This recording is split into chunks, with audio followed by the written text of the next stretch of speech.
Good day, and welcome.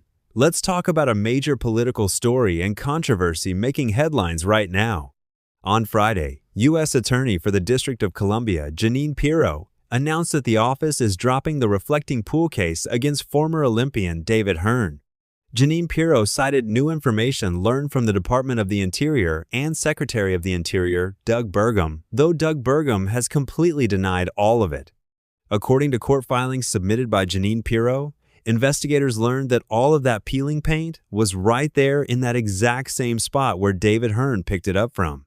It was there a week prior, and the Department of the Interior had actually been alerted to that fact. They just didn't bother to tell Jeanine Pirro's office.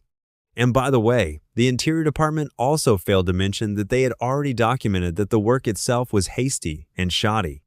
Imagine that. Donald Trump's cartoonish hire, brought in to do this job, performed a subpar job according to the Interior Department, and they simply neglected to share that with Jeanine Pirro. It was all completely brand new to her. She had no idea because, well, as everyone on social media already knew, photos and videos of the situation were everywhere, and the Interior Department had already documented it. As a result, the case was dropped. That left Doug Burgum furious.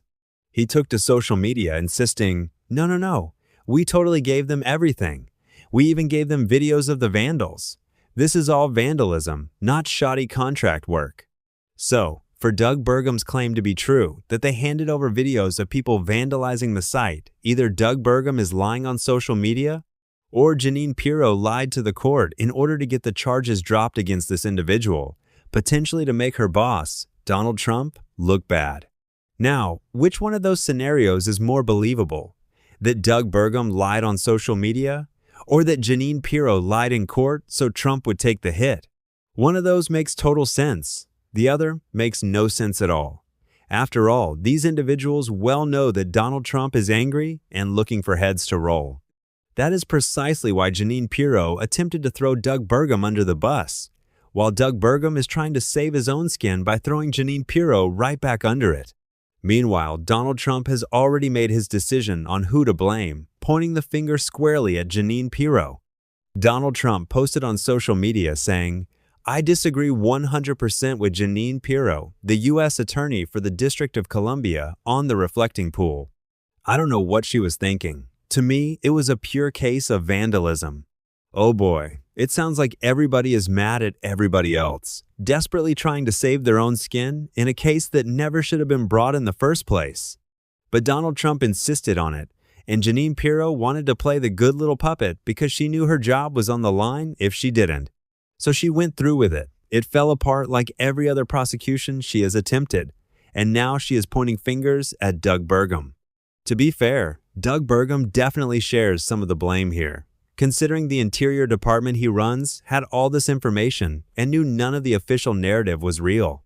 But he couldn't share that with Donald Trump because then Trump's close buddy whom he hired for the job would look like a fool, and Trump would look foolish for hiring him.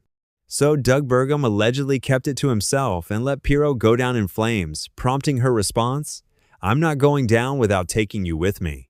Ultimately, this whole situation is an absolute mess. Just like literally everything else coming out of this administration.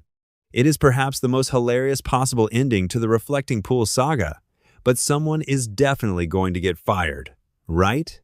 I think we can all agree at this point that someone is going to lose their job over this, and I don't think it's going to be Doug Burgum. Thanks for watching.